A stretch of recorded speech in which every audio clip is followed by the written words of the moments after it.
wa min sayyiati a'malina may yahdihillahu fala mudhillalah wa may yudlil fala hadiyalah. Asyhadu an la ilaha illallah wahdahu la syarikalah wa asyhadu anna Muhammadan abduhu wa rasuluh. Allahumma sholli wa sallim wa barik ala nabiyyina Muhammad wa ala alihi wa ashabihi ajma'in, amma ba'du. Ma'asyiral muslimin rahimakumullah, usikum wa iyaya bitaqwallah faqad fazal muttaqun. Yang kami hormati ibu-ibu pimpinan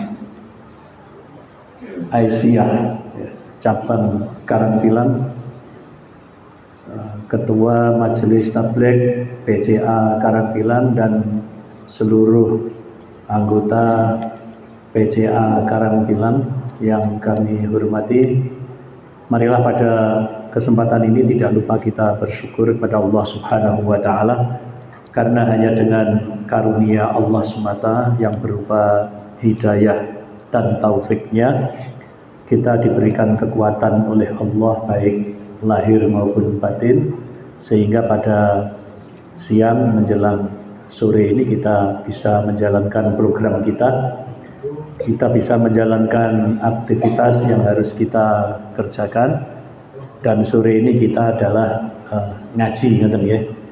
Jamaah kaum muslimin, ibu-ibu yang kami hormati, kalau tidak keliru bagian saya itu informasi dari itu bagian ibadah, ya. Nah ini makanya saya masih mengkaji tentang sholat ibu-ibu, ya. Yang kita perhatikan ibu-ibu, ya. Ini kalau bapak-bapak saya tahu betul, ya, karena bapak-bapak kan di depan, kalau ibu-ibu itu kan di belakang.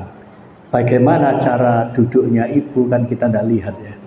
Nah sekarang di masjid-masjid itu, Bu, ya, untuk bapak-bapak itu banyak prakteknya kalau sholat itu 2 rakaat. Itu duduknya adalah iftirosh. Maka kalau sholat subuh duduknya tahiyat itu adalah iftirosh, bukan tawarruk. Panjenengan ngertos ke bedanya iftirosh dan tawarruk, ya. Iftirosh itu kaki kiri diduduki pantatnya, ya, itu. Kemudian kaki kanan ditegakkan, ujung jarinya mancat, sehingga ujung jarinya menghadap kiblat. Kaki yang kiri diduduki pantatnya. Ini namanya duduk iftirosh. Kalau duduk tawarruk, mutawarrikan, itu kaki yang kiri diselobokkan ke bawah kaki kanan, pantatnya jatuh ke lantai di tempat duduknya. Kalau matur pantat itu kasar mboten, Bu? Mboten ya, Pak. Pantat ngertos kowe. Bokong ya kasar pisan iki. Bemper. Yang penting ngerti, ya. Pokoknya bedanya iftirosh sama tawarruk. Lah coba sekarang kita kaji hadisnya. Karena kalau tahiyat awal itu duduknya iftirosh, kalau tahiyat akhir duduknya tawarruk. Pertanyaannya, lek sholatnya cuma 2 rakaat, apa mana 1 rakaat? Duduknya iftirosh apa tawarruk. Nah itu yang harus kita mengerti. Tapi bapak-bapak di masjid-masjid itu sekarang, termasuk di Masjid Muhammadiyah, lek sholat subuh koncone ndek-ndek dhuwur dhewe. Kenapa kok dhuwur? Karena iftirosh, pantatnya keganjelan kaki kiri. Apalagi yang gemuk, pahanya gede kan, ya, dibekuk ya gak batek iso, malah touring ini. Lek gemuk kan lungguhe malah ngene kalau iftirosh. Ayo. Lek tawarruk ndek. Lah salat subuh kok ana sing dhuwur-dhuwur. Ya, padahal hanya 2 rakaat. Tadi kan gini, ya. Lek tahiyat awal duduknya iftirosh. Lek tahiyat akhir duduknya tawarruk. Lek tahiyat situ tok. Salatnya hanya 2 rakaat. Pertanyaannya, iftirosh apa tawarruk? Lah ngaten. Mari kita baca hadisnya begini. Ini semuanya dari Humaid As-Sa'idi, ya. An Abi Humaidin As-Sa'idi annahu qala ana kuntu ahfadzukum li sholati Rasulillahi sallallahu alaihi wasallam. Ra'aituhu idza kabbara ja'ala yadayhi khidha'a mankibaihi. Saya terjemahkan dikit-dikit aja ya. Dari Abu Humaid As-Sa'idi, dia mengatakan, ana kuntu ahfadzukum li sholati Rasulillahi sallallahu alaihi wasallam. Dia mengatakan, aku adalah orang yang paling hafal tentang di antara kamu, aku orang yang paling hafal bagaimana Rasulullah itu sholat. Kemudian dia menjelaskan, ra'aituhu idza kabbara ja'ala yadayhi khidha'a mankibaihi. Aku melihatnya, kata siapa? Humaid As-Sa'idi. Aku melihat beliau, aku melihat Rasulullah ya. Apabila dia bertakbir, itu tangannya sejajar dengan kedua bahunya. Ya, tapi nanti yang sejajar dengan daun telinga juga ada, juga sahih. Ya. Ini yang sejajar dengan bahunya. Wa idza raka'a amkana yadayhi min rukbatayhi, dan apabila raka'a rukuk amkana yadaihi min rukbataihi, tangannya itu memegang kuat lututnya, kedua lututnya. Tsumma hasara dhahrahu, kemudian meluruskan punggungnya. Jadi ketika rukuk itu ya rukuk lurus punggungnya 45 derajat. Jadi enggak Allahu Akbar langsung ngadeg lagi, enggak. Jadi betul-betul lurus punggungnya ya. Kemudian fa idza rafa'a ra'sahu istawa hatta ya'uda kullu faqarin makanahu. Apabila ia mengangkat kepalanya, artinya iktidal, itu kemudian istawa lurus. Jadi berdirinya lurus tegak hatta ya'uda kullu faqarin makanahu, sehingga tulang-tulangnya itu lurus kembali pada tempatnya. Jadi sami Allah liman hamidah ya betul-betul lurus begini. Lurus kembali kepada tempatnya. Jadi tidak sami Allah liman hamidah dalam sujud, tidak ya. Kemudian fa idza sajada wada'a yadayhi ghairu muftarisin wala qabidihima. Dan ketika sujud itu meletakkan tangannya itu tidak mewekar, juga tidak mingkup. Jadi ketika sujud meletakkan tangannya di tempat sujud itu tidak mewekar, juga tidak dimingkupno, biasa saja. Sak madya iku ya sak tibone. Artinya sak tibone iku ya enggak usah dimingkupno, juga tidak usah dimekarkan. Begitu ya. Kemudian wala qabidihima, oh ini sudah ya. Wastaqbala bi atrafi asabi'i rijlaihil qiblata. Kemudian jari-jari kakinya itu menghadap ke kiblat. Jari kakinya berarti apa? Mancat gini ya. Jari-jari kakinya menghadap ke kiblat. Nah ini sampai ketemu ini ya. Fa idza jalasa fi raq'ataini jalasa ala rijlihil yusra. Ketemu ini ya. Apabila duduk pada rakaat kedua jalasa ala rijlihil yusra, maka beliau duduk di atas kaki kirinya. Berarti apa? Duduk iftiros. Ketemu lek rakaat kedua. Ngoten nggih? Duduknya adalah di atas kaki kirinya, artinya duduk iftiros. Kemudian wanasobal yumno wanasobal yumna menegakkan kaki kanannya. Jadi duduk di kaki kirinya, kaki kanannya ditegakkan, mancat, ditegakkan, kaki kanannya ditegakkan. Ya, panjenengan terus ya, yang saya bayangkan ini ya. Kemudian ada lanjutannya, wa idza jalasa fi raq'atil akhirati. apabila beliau duduk pada rakaat yang terakhir.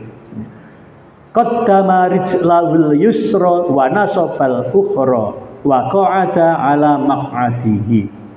Apabila duduk pada rakaat terakhir, Nabi memajukan kakinya, dibelosokkan tadi itu di bawah kaki kanannya, wa nasabal ukhra, meluruskan yang lain. Artinya apa? Meluruskan kaki yang kanan. Wa qa'ada ala maq'adatihi, dan duduk di atas tempat duduknya, jatuh begini ke lantai.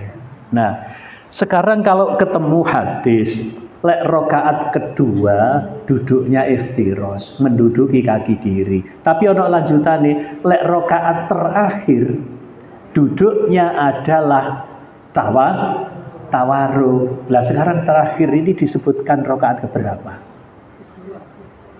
Tidak disebutkan rakaat keberapa kan? Rakaat terakhir. Tidak disebutkan rakaat keempat, tidak. Tidak disebutkan rakaat ketiga, tidak. Tidak disebutkan rakaat kedua, tidak disebutkan rakaat satu. Berarti apa? Setiap rakaat terakhir. Ya. Cuma yang menggunakan kalau sholat subuh ketok dhuwur tadi itu, dia hanya memahami apa? Fa'idza jalasa fi raq'ataini, apabila duduk rakaat kedua. Tapi tidak dilanjut, lek rakaat terakhir tidak dilanjut. Lah, rakaat terakhir itu kan bisa rakaat kedua juga. Nggih napa mboten? Rakaat kedua itu bisa rakaat terakhir. Jangankan rakaat kedua, rakaat satu loh bisa terakhir. Nggih napa mboten? Lek salat witir. Salat witir itu kan boleh satu, boleh tiga, boleh lima, boleh 7. Kalau salat witir. Kalau tidak harus takut masuk subuh, oh ya, sholat malam itu di tarjih juga disebutkan nanti dua itu sita marrot, dua itu ping 6. Kemudian witir 1 rakaat, jumlahnya berarti 13. Sholatul lail jumlahnya 13. Tapi kalau yang riwayat Aisyah, sholatul lail jumlahnya 11. 11 itu barangkali ada yang 2 tidak dihitung, kan begitu ya? Nah, bisa juga. Jadi macam-macam.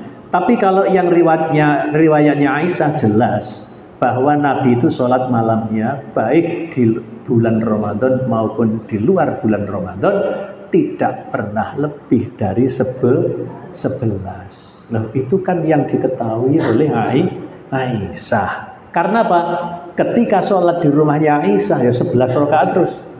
Tapi ketika di rumah Maimunah disaksikan bahkan diikuti oleh Ibnu Abbas, itu nginap. Ibnu Abbas itu tidur itu di sisi pendeknya bantal. Nabi tidur di sisi panjangnya bantal.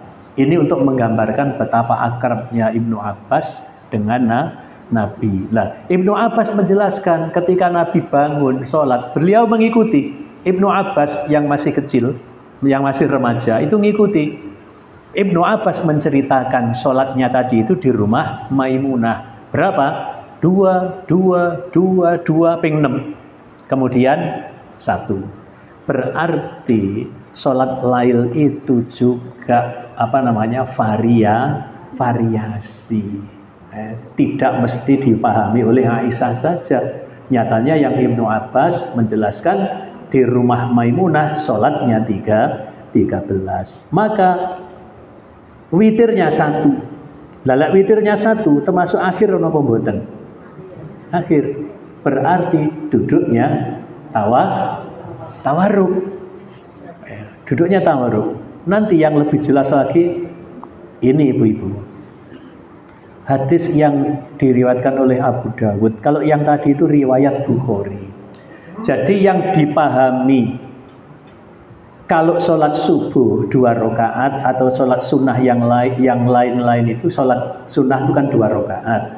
Duduknya itu iftiros, itu dasarnya Bukhari ini. Lek rakaat kedua duduknya iftiros. Baik, dari sini. Tapi coba sekarang yang riwayat Abu Dawud sama dari Abu Humaid As-Sa'idi. Cerita panjangnya tidak usah saya ceritakan karena mulai takbir pertama ini diceritakan ini ya. Di hadapan 10 para sahabat. Sahabat-sahabat 10 itu diceritai oleh Abu Humaid As-Sa'idi. Dia mengatakan seperti tadi, aku orang yang paling hafal bagaimana Rasulullah sholat. Maka yang 10 sahabat mengatakan, coba jelaskan bagaimana. Nanti terakhir setelah selesai, 10 sahabat itu mengatakan, sodakta, kamu benar, memang seperti itu sholatnya Rasulullah. Dijelaskan mulai awal, termasuk yang angkat tangan itu di 4 tempat. Yang angkat tangan di 4 tempat pun di 1 takbiratul ihram, 2 ketika mau ruku, 3 ketika i'tidal. 3 ini ngumpul ya. Ini semuanya angkat tangan seperti takbiratul ihram. Yang keempat adalah bangun dari rakaat kedua atau setelah tahiyat awal mau rakaat ketiga, itu juga ngangkat tangan. Tidak semua rakaat ngangkat tangan. Jadi kalau rakaat pertama selesai mau rakaat kedua ya udah usah begini. Ya, itu yang mau rakaat ketiga. Jadi rakaat ketiga mau rakaat keempat ya tidak usah begini, langsung berdiri langsung sedekap. Kalau yang rakaat keempat, yang pakai begini hanya rakaat ketiga atau bangun dari tahiyat awal. Coba ceritanya Humaid As-Sa'idi begini jamaah kaum muslimin. Setelah diterangkan termasuk yang tangan tadi itu, hatta ini yang terakhir yang saya ambil ya karena panjang ya. Hatta idza kanat as-sajdatul lati fiha taslimu akhara rijlahul yusra wa qa'ada mutawarrikan ala sikkihil aisari. Qalu 10 sahabat itu mengatakan sodakta hakadza kana yusolli sallallahu alaihi wasallam. Jadi 10 sahabat yang diceritai Humaid As-Sa'idi mengatakan sodakta, benar kamu, memang begitu keadaannya Rasulullah sallallahu alaihi wasallam sholat. Jadi coba saya terjemahkan ya. Sehingga ketika sampai rokaat allati fihat taslim, yang mana rokaat itu di dalamnya ada salam. Luwih genah mana ya? Luwih genah mana? Lek ono rokaat iku ono salame. Ya. Akhara rijlahul yusra wa qa'ada mutawarrikan. Ya, diblosokno ngertos ya? Dijorokno, diselobokno kaki kirinya, kemudian waqa'ada mutawarrikan, duduknya tawarruk. Berarti apa? Tawarruk itu bokongnya ke lantai. Lah, rakaat keberapa di sini tidak disebut rakaat keberapa, akan tetapi hatta idza kanat as-sajdatul lati fiha taslim. Ketika ada rakaat yang rakaatnya itu ada salamnya, berarti rakaat berapa saja. Meskipun 1 rakaat duduknya mutawarrikan, duduknya tawarruk, pun ketemu ya. Berarti lek sholat subuh ketika tahiyat iftiras nomor tawarruk. Nah, maka kemudian di dalam kitab tarjih ini disebutkan kalau sholat subuh atau sholat 2 rakaat yang lainnya, kalau duduknya iftiras itu marjuh. Ya, itu adalah marjuh. Marjuh itu terungguli. Berarti yang ditarjih yang mana? Yang ditarjih adalah ketika sholat itu hanya 2 rakaat, baik subuh ataupun sholat sunnah, maka yang ditarjih adalah duduknya tawarruk. Yang dikuatkan adalah duduknya tawarruk. Jelas gini ya? Karena alasannya juga sangat jelas. Jadi teksnya kalau yang Bukhari memang agak ambigu ya. Lek rokaat kedua iftiros, nanti ketika duduk terakhir tawaruk. Lah terakhir itu kapan? Kok ono kedua, kok ono terakhir. Sehingga kayaknya sholat itu semuanya lebih dari dua kan gitu ya. Padahal kenyataannya tidak. Seakan-akan kalau yang Bukhari tadi itu lek rokaat kedua itu adalah iftiros. Nanti kalau rokaat terakhir, berarti terakhir itu mesti 3 atau 4. Padahal terakhir kan tidak harus 3 atau 4. Ngerti ya? Paham ya? Artinya kalau terakhir itu malah di sini yang fihat taslim, yang di dalam rokaat itu ada salamnya, maka duduknya adalah mutawarikan. Lah menika ngajinya kan ngaji kitab tarjih. Maka yang sholat subuh itu duduknya iftiros itu marjuh, ditarjih oleh yang duduknya tawarruk. Maka kita berpedoman kepada tarjih ini, berarti kalau sholatnya hanya 2 rakaat, termasuk bahkan hanya 1 rakaat, duduknya adalah mutawarrikan, duduknya tawarruk itu kaki kirinya diselobokkan ke bawah kaki kanan, pantatnya ke lantai, itu tawarruk. Lek bokongnya itu menduduki kaki kirinya, itu duduk iftiros. Kemudian ini lebih jelas lagi di dalam hadis yang diriwayatkan oleh At-Tirmidzi. Lafalnya malah berbunyi demikian ya. Panjang, kemudian hatta tadi ya. Hatta kanatir raq'atul lati tanqadiya fiha sholatuhu akhara rijlahul yusra wa qa'ada ala sikkihi mutawarrikan thumma sallama. Jadi sehingga sampai pada rakaat terakhirnya di mana sholatnya akan berakhir ya, allati tanqadiya fiha sholatuhu, di mana sholatnya itu mau selesai. Akhara rijlahul yusra, kaki kirinya itu diselobokkan. Wa qa'ada ala sikkihi mutawarrikan, dan duduk dengan pantatnya ke lantai secara tawarruk, mutawarrikan itu. Tsumma sallama, kemudian salam. Jadi di dalam yang hadis Tirmidzi ini juga lebih jelas lagi bahwa rokaatnya berapapun, kalau mau selesai berarti duduknya tawarruk, tidak iftiros. Sampai di sini satu poin ini kita pahami ya. Jadi kalau saya kan nggak pernah melihat ibu-ibu caranya duduk karena kan ketutupan mukena. Kalau bapak-bapak kelihatan banget. Jadi ketika bapak-bapak sholat, itu dhuwur pisan ketok. Ya, kalau ibu-ibu ketoknya dhuwur atau ndek, karena ketutupan dengan mukena. Bahkan ibu-ibu itu sikile mancat apa enggak ketok ya. Padahal ketika sholat itu semuanya menghadap kiblat.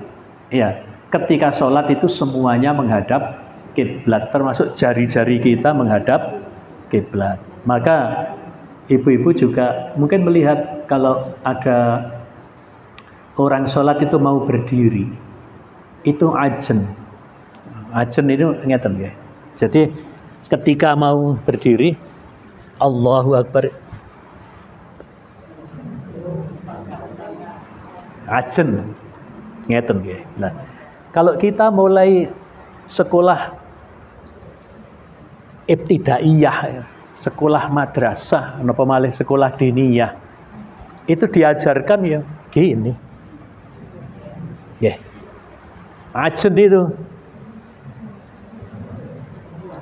Ngeten. Lah ibu-ibu ada enggak kira-kira yang begitu? Bapak-bapak ketok. Ya. Bapak-bapak ketok ya. Ajen ini namanya. Ternyata setelah diteliti, ya, ini yang teliti ahli hadis alumni Madinah. Ya. Itu sanadnya itu ada perawi yang dhaif. Jadi tetap yang lebih kuat yang begini. Kenapa? Coba. Menghadap kiblat apa enggak ini? Menghadap kiblat. Leleknya ini? Tidak menghadap kiblat. Ya. Kemudian begini ibu-ibu ya. Kalau bapak-bapak itu memang kelihatan ya, kalau ibu-ibu kan tidak. Jangan sampai bentuk-bentuk amalan kita itu dijadikan suatu ciri atau identitas. Kalau dijadikan ciri atau identitas itu membuat kita ini berpecah belah. Contoh, lek Muhammadiyah kudu ngene salate. Itu cirinya Muhammadiyah. Salate kudu ngene. Ini tidak baik. Kenapa? Karena tidak harus begini. Karena tidak harus begini. Wong NU ngene ya oleh. Wong Muhammadiyah ngene ya oleh. Terus bacaanmu apa? Allahumma ba'id baini, oh kan Muhammadiyah. Padahal NU boleh enggak? Loh hadisnya kuat kok, ya boleh. Nah sekarang kita pakai Allah Akbar kabira, boleh enggak? Boleh. Ayo, tapi sholat sunnah gini, pakai sunnah. Tapi kalau sholat wajib, Allahumma ba'id baini. Ada lagi yang hamdan katsiran thayyiban mubarakan fi. Cukup begitu. Jadi untuk doa iftitah itu banyak ya, lebih dari 10 macam ya. Yang tidak baik itu tadi saya katakan bahwa apabila suatu amalan itu dijadikan identitas, dijadikan suatu ciri kelompok tertentu, itu membuat kita ini berpecah belah. Panjenengan itu hati-hati ya. Yang apalagi pimpinan aktif di Muhammadiyah tidak boleh fanatisme. Nggih. Loh, saya kan Muhammadiyah kan? Saya kan ketua tabligh Muhammadiyah, tapi saya tidak boleh fanatisme.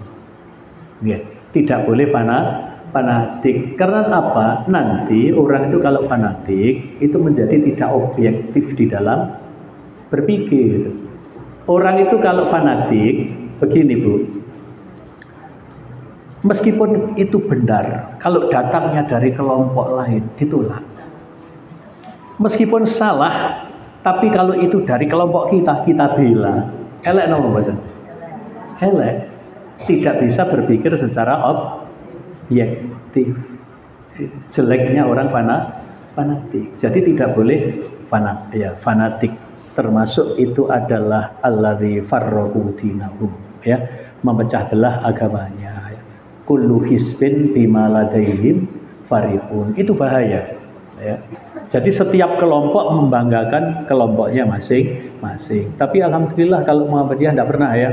Si paling ahlu sunnah wal jamaah adalah Muhammadiyah, tidak pernah kan? Tidak pernah. Kita tidak pernah. Kita ini mendoktrin sebisa mungkin orang Islam itu, apapun nama kelompoknya, apapun organisasinya, itu semuanya hendaknya ahlus sunnah wal jamaah. Semuanya mengikuti pemahaman sahabat dan para ulama salaf. Jadi panjenengan itu salafi. Gerakannya Kiai Haji Ahmad Dahlan itu salafiyah. Betul loh, nggih. Kenapa?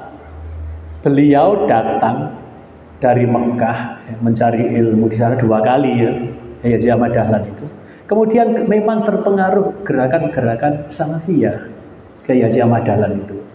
Coba panjenengan bayangkan ketika pulang, berat apa tidak kira-kira?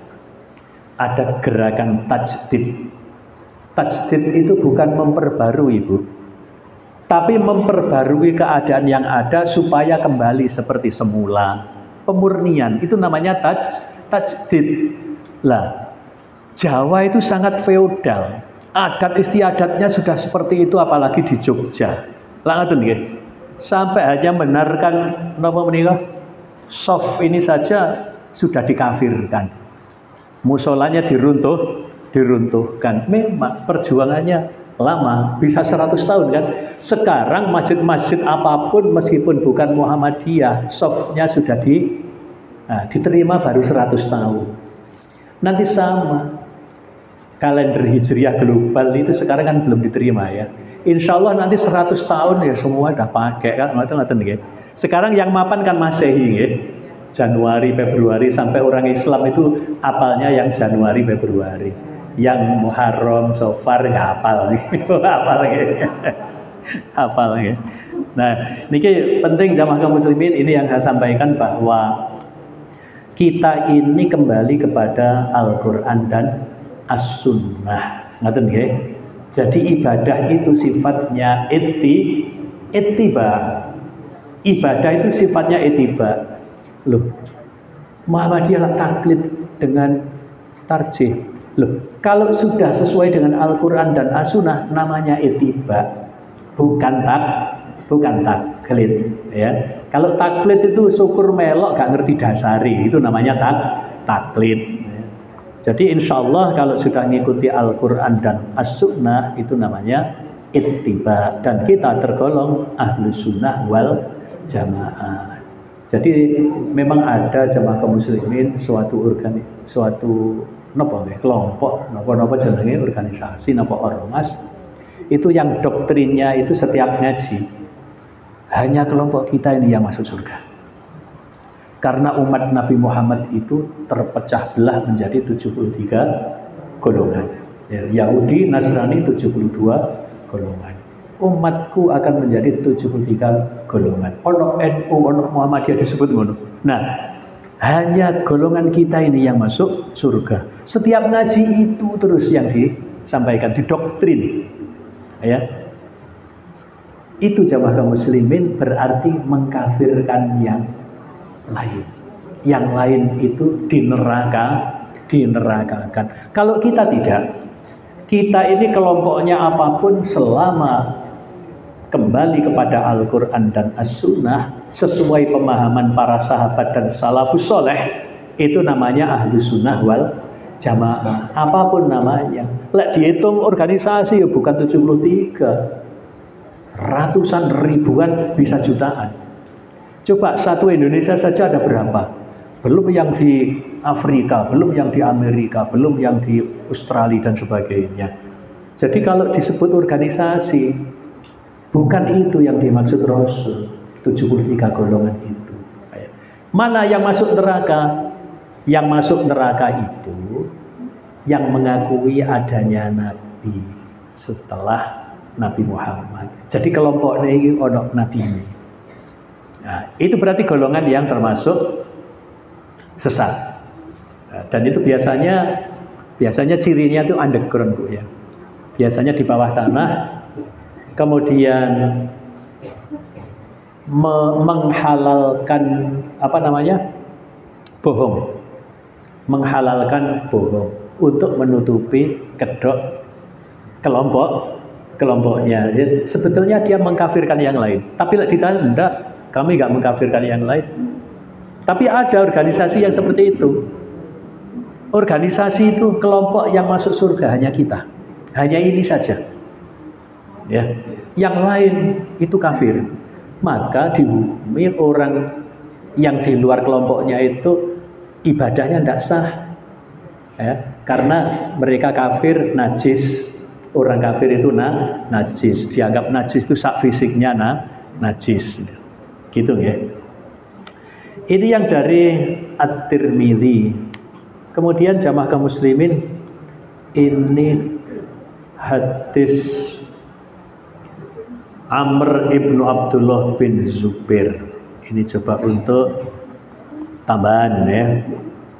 An Amir ibn Abdullah ibn Zubair an abihi qala kana Rasulullah sallallahu alaihi wasallam idza qa'ada yad'u wa du'a yadahul yumna ala fakhidhil yumna wa yadahul yusra ala fakhidhil yusra wa asara bi isba'ihi sababati wa wada'a ibhamahu ala isba'ihil wusta wa yulqimu kaffahul yusra rubbatahu. Ini ketika duduk ya. Ketika duduk setelah sujud itu ya, termasuk tahiyat ya.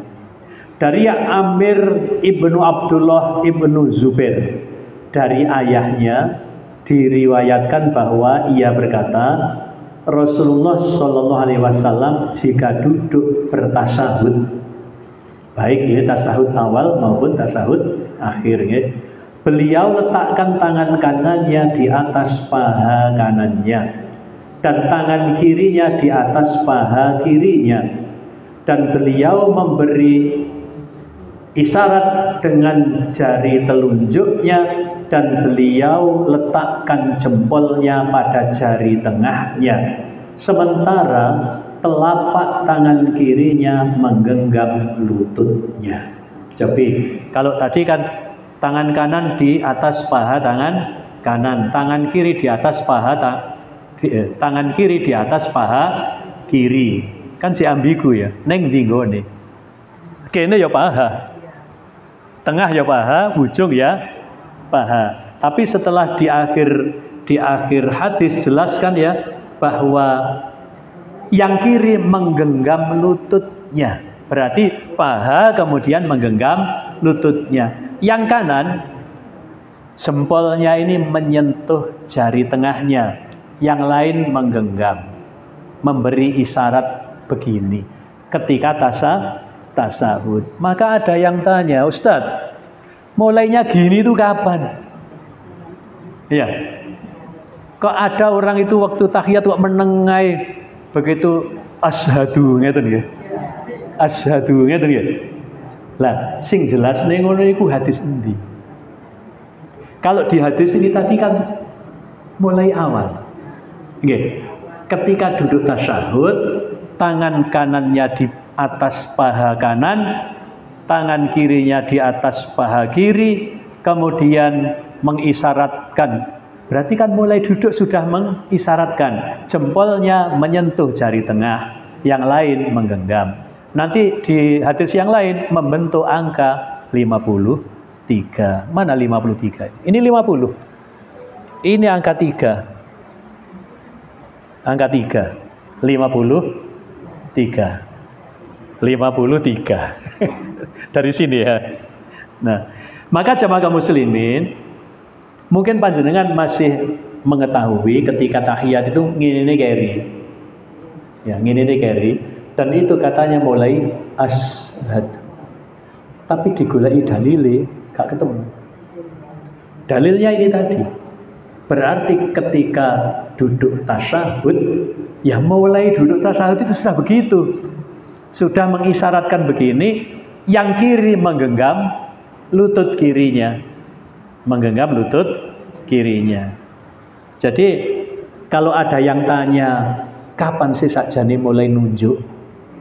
Berarti kalau berdasarkan hadis ini, ya ketika mulai duduk tasahud.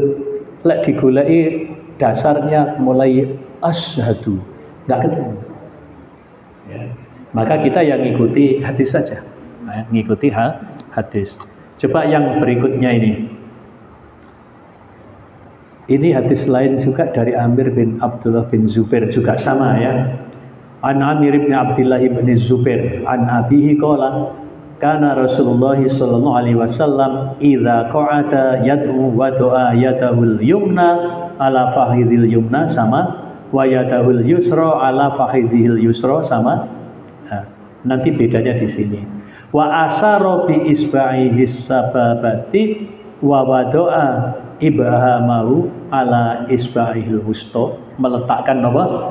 Jempolnya di jari tengahnya, kemudian wa yulqimu kaffahul yusra rukbatahu, dan telapak tangan kirinya menggenggam lututnya. Ya sama ini ya, persis ya. Sama. Berarti tidak ada batasan kapan mulai menunjuk. Ini yang agak beda kayaknya. Nah, ini yang ketemu ini ya, yang dari Ibnu Umar. An Ibnu Umar wa anna Rasulullah sallallahu alaihi wasallam kana idza qa'ada fit tasyahudi. Ya. Jadi ketika duduk tasahud, wa do'a yadahul yusra ala rukbatihil yusra, meletakkan tangan kirinya di atas paha kirinya, di sisi kiri nih ya. Wa wada'a yadahul yumna ala rukbatihil yumna, dan meletakkan tangan kanannya di atas napa niki lutut kanannya. Wa qa'ada salasata wa khamsina wa asara bisababati. Dan beliau lingkarkan jarinya sehingga membentuk angka 53. Dan beliau menunjuk dengan jari telunjuknya. Rawahu Muslim. Tentang menggerakkan, digerakkan nomor mboten. Di tarjih ini yang dikuatkan adalah la yuharrikuha, duding tidak digerak-gerakkan. Mbok gerak ngene, mbok gerak ngene, mbok gerak ngene. Nggih. Jadi yang ditarjih, artinya ditarjih itu apa?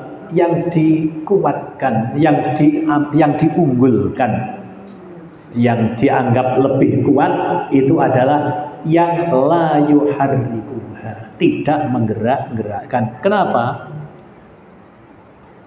Ada 4 orang, gurunya sama, ya, gurunya sama. Yang satu mengatakan menggerak-gerakkan, yang 3 mengatakan tidak menggerak-gerakkan. Guru nih podo, pripun? Kuat sing putih. Kuat yang la yuharrikuha, tidak menggerak-gerakkan. Itu cara duduknya. Jadi kita sudah biasa saja, seperti yang mulai kecil kita diajarkan yo telapak tangannya yang ini ketika bangkit, kemudian ketika duduk tahiyat awal itu ya iftiras, ketika duduk tahiyat akhir ya tawarruk. Lek salate iku hanya 2 rakaat, itu dihitung rakaat akhir karena di situ ada salam. Berarti meskipun sholatnya berapapun, lek itu mau berakhirnya sholat, berarti duduknya tawarruk. Bahkan sholatnya 1 rakaat pun duduknya tawarruk. Sampai di sini Bapak Ibu mungkin kita buka tanya jawab. Itu tahiyati dereng.